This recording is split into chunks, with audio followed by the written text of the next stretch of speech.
So this is a bodice block. This particular bodice block is a half scale bodice block, which basically means that it's just like a normal bodice block, but it's been shrunk down by 50%.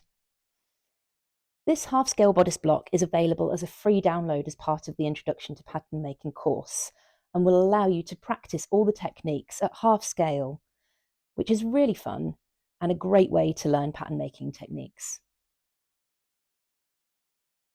Now, before we start using the bodice block to make patterns, there is one thing that we need to do. As you can see, at the moment, the darts go from the waist and the side seam to the apex.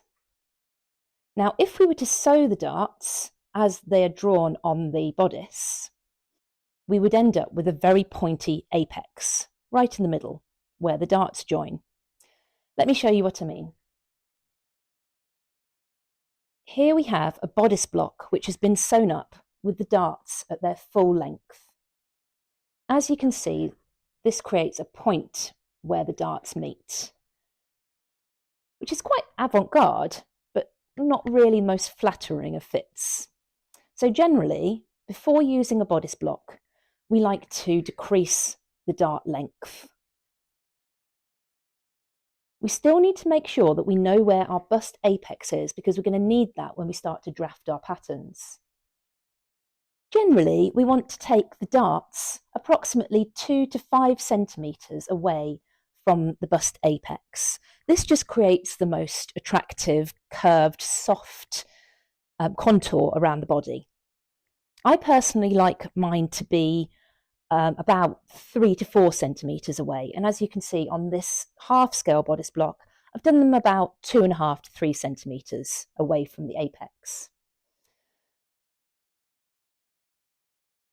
The amount of distance that you want to decrease the bust dart endpoint by will depend on the volume of your bust, and it will also depend on the shape of your actual breast. So if you have a very full breast that's quite round, then you'll probably want the darts to be quite a bit shorter.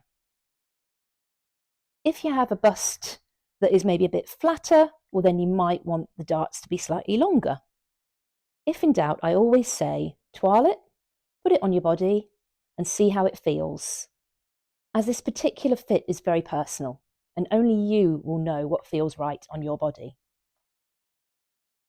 Later on in this course, we're going to be doing some dart manipulations.